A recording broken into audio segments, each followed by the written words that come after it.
o la suscripción a Netflix, a Apple, apuntan a que uno esté conectado la mayor parte del tiempo posible. Digo, esto es a tener en cuenta, no porque uno sea víctima pasiva, digamos, de lo que propone el gran otro social, sino por los efectos subjetivos que esto tiene, que es algo fuertemente inducido, porque se mueven millones de dólares, de lo que sea, se mueve un gran capital en la captación de la atención, con lo cual todas las aplicaciones tienen inversiones millonarias para ubicar cómo captar la atención de los usuarios. Esto sabemos en Netflix, por ejemplo, desde que empezó a estar.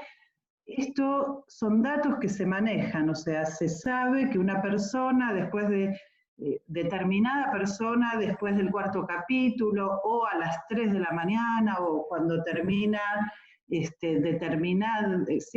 cuarto, quinto capítulo, apaga la serie. Entonces hay gente trabajando para ver cómo hacer que vea un capítulo más. Y esta estructura se repite en todas las aplicaciones. Esto de que cambia la estructura de la atención, digamos, la atención es uno de los, bueno, yo vengo de la psiquiatría, la atención es uno de los ítems que uno clásicamente y antiguamente, podemos decir, evalúa en un paciente psiquiátrico. Y lo que podemos decir hoy día es que cambia lo que es la estructura de la atención, ¿sí? Con esto del valor de la velocidad o de lo instantáneo, la atención se sabe que dura cada vez menos y aún menos si no hay un elemento visual en juego. Sabemos que los jóvenes y los niños tienen dificultad en mantener la atención, digamos, esto es algo de la vida cotidiana, cuando uno habla con un joven, que el joven en general no se apura, dice, bueno, dale, ¿a dónde querés ir? ¿No? Y sobre todo esto, ¿no? Si no hay un elemento visual. La atención, lo que es más frecuente hoy día, sobre todo en los jóvenes y en los niños, es que se trata de estímulos breves, fugaces y simplificados. Esto tiene un nombre que es la atención parcial constante, o sea, esto es de lo cotidiano, la imposibilidad de concentrarse de manera fija en una sola cosa. Esto obviamente se darán cuenta que está muy ligado a un cuadro que está muy expandido, muy de moda, que es el síndrome de déficit de atención. Esto tiene que ver con esta expansión ilimitada de lo que se llama la hipertextualidad virtual o, pasando a la acción, lo que es la multitarea, el multitasking, que es hacer varias cosas a la vez. Pero ahora vamos a ver cómo en cada una de estas cosas lo que hay que tener como brújula es que todas estas cosas, digamos que quizás justamente lo complicado es que está imbrincado el uso, los beneficios, muy imbrincado con la adicción, ¿sí? Digamos, no es quizá como uno puede pensar, por ejemplo, bueno, con la heroína, que la persona tiene su vida, qué sé yo, y en algún momento consume. Acá lo característico es que aquello mismo que uno usa, productivamente inclusive, es lo que provoca la adicción. Hay como un campo más indiferenciado, podríamos decir. Por otro lado, bueno, hablando de intereses en juego, sabemos que el trastorno de déficit de atención con hiperactividad o sin es un gran beneficio para todo lo que es la industria farmacológica, ¿no? Sabemos que esto no es casualidad, porque hay una permanente oferta de innovaciones que permiten hacer varias tareas a la misma vez, la cuestión de lo que se llama surfear en las redes, lo que es las páginas de lecturas rápidas, las distracciones, bueno, todo esto tiene la finalidad de captar lo que se llama el mercado de la atención. Entonces, acá se da esta paradoja en la cual lo que es un logro, porque en las empresas alguien que realiza esto que se llama multitasking, que es la multiacción, de manera exitosa, es un mérito, digamos, es algo reconocido que una persona puede contestar mails a la vez que contestar un llamado telefónico y a la vez que está ordenando algo en su casa, ¿sí? Entonces, esta es la paradoja con la que nos confrontamos en la práctica con este tipo de situaciones, en las cuales estas conquistas, que son logros a nivel de lo que se llama, lo que sería la producción, tienen consecuencias que se expresan como síntomas, ¿sí? En este punto volvemos a la idea psicológica de síntoma, que es algo que hace objeción a cierto camino lineal, ¿sí?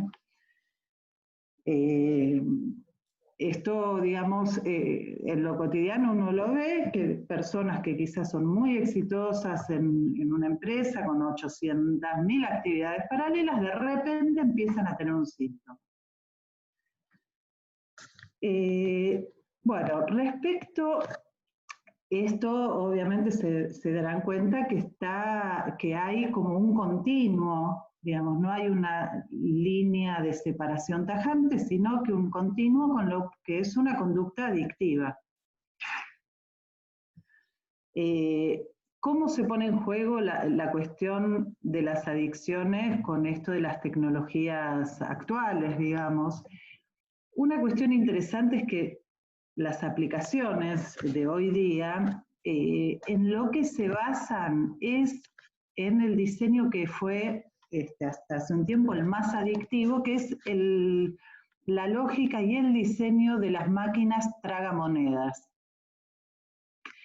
¿En qué sentido? Es en que busca la mayor cantidad de pequeños acontecimientos en el menor tiempo posible y que sean acontecimientos inesperados, ¿sí?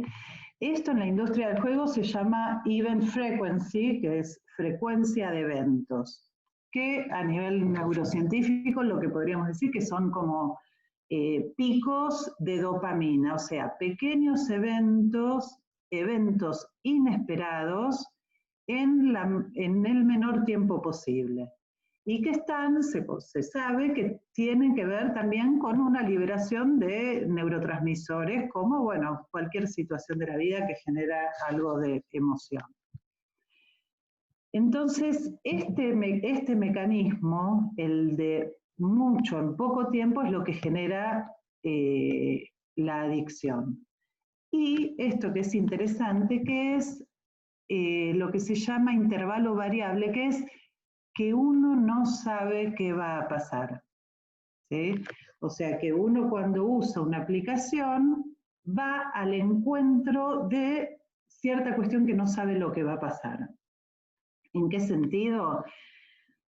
Digamos, esta lógica de la máquina tragamonedas trasladada a las aplicaciones actuales, ¿en qué lo vemos? En la cantidad de likes, en ver que uno se puede fijar cuánta gente vio lo que uno publicó, cuánta gente le puso un corazoncito, cuánta gente le puso el dedo para abajo, el dedo para arriba.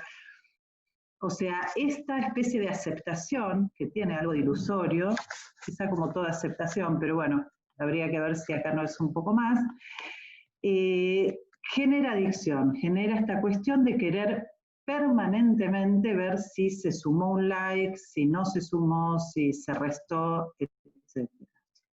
Lo cual acá, digamos, no lo voy a desarrollar ahora, pero quizá se puede desprender una pregunta interesante, que es en estas condiciones, ¿cuál es el estatuto del otro, ¿no? Del otro con mayúscula? En esta, digamos, en este trasfondo donde uno se confronta con estos pequeños eventos permanentes. Esta cuestión, digamos, esto, si bien lo paradigmático es los jóvenes, los adolescentes, los niños, esto, como les decía antes, la cuestión es que los individuos son como los gestores de su propia adicción, ¿sí? Porque cada uno,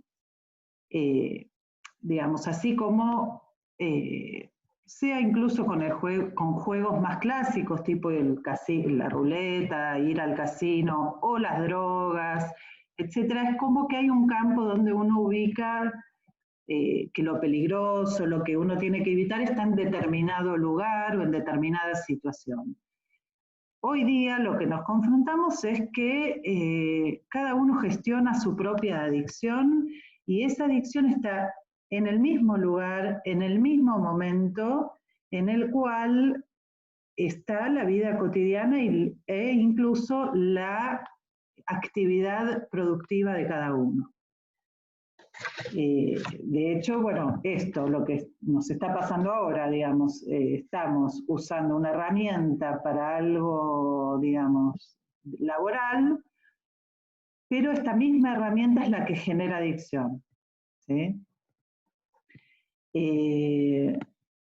Con lo cual, también en este sentido sabemos que esto está, digamos, hay mucho puesto para que un elemento que uno empieza a usar para producir, para trabajar, para comunicarse, hay mucho puesto para hacer de eso una conducta adictiva, ¿sí?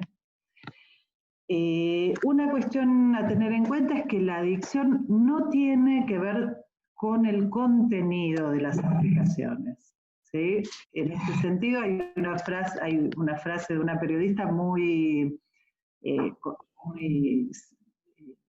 ilustrativa que es: uno no es adicto a las noticias, es adicto a Twitter. Uno no es adicto a decoración de interiores, es adicto a Pinterest. Uno no es adicto a las fotos de los amigos con los hijos, uno es adicto a Instagram, ¿sí? O sea que la adicción la genera la aplicación.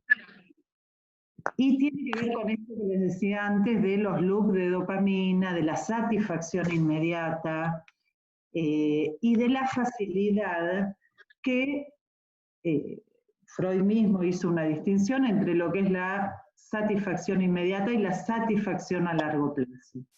Acá todo lo que tiene que ver con la satisfacción tiene que ver con la velocidad y con la inmediatez. En este sentido hay un par de datos que extraje Odesal, que son muy interesantes en este sentido, es que Lauren Brichter es la que inventó el mecanismo de pull to refresh, que es lo que uno hace en el celular cuando baja, digamos, el mover con el dedito, y ubican eso, en ese acto, todo este concentrado de elementos adictivos que les decía antes. Tiene mucha consonancia con lo de las maquinitas tragamonedas, con la motricidad inmediata y permanente, y lo interesante es que cuando se introdujo en las aplicaciones un modo de actualización automática, esto no cambió. La gente sigue usando el dedito para actualizar. Y una cuestión que ubican, que esto es muy interesante si en algún momento vemos en algún encuentro en la cuestión de la repetición, que lo que ubica como mecanismo adictivo es la posibilidad de decepción, O sea, cuando uno va y se fija en Facebook, lo adictivo no es tanto ver que aquella persona que uno espera le puso like, sino lo contrario, el encuentro permanente con la decepción. ¿Sí? Esto quizás es un tema interesante para desarrollar en algún otro momento. Esto es lo que hace la compulsión a lo que se llama chequear, ¿no? Esta cosa que uno chequea 800.000 veces, pavadas, porque nadie está realmente esperando algo muy importante. Pero en eso está la sensación de que si uno no chequea permanentemente se va a perder algo fundamental. Esto no es racional porque sabemos que las cosas fundamentales quizá pasan por otro lado, pero hay esta sensación y de hecho yo creo que si uno hace una encuesta de si uno puede estar un día sin comer, uno dice, sí, bueno, con esfuerzo sí, un día sin ver a los padres, bueno, sí, un día sin ver a amigos, sí. Ahora, si a uno le dicen un día sin el smart, a muchos hoy día se les complica, se nos complicaría mucho, ¿no? En ese sentido vemos que la maquinita, un smartphone, no, esta imprescindible,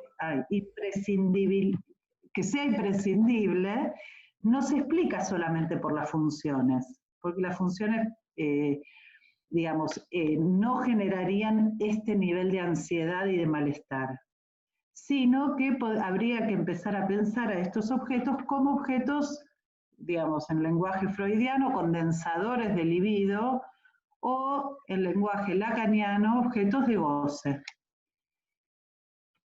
De hecho, por ejemplo, las personas que son adictas a las tecnologías, para referirse al uso, a la voluntad de limitar el uso, lo llaman destete, wean off, en inglés, que es destete. Y por otro lado, acá está esta cuestión misma que cómo el capitalismo termina, digamos, dando soluciones, entre comillas, muy entre comillas, a los problemas que genera, es que la misma gente que generó las más exitosas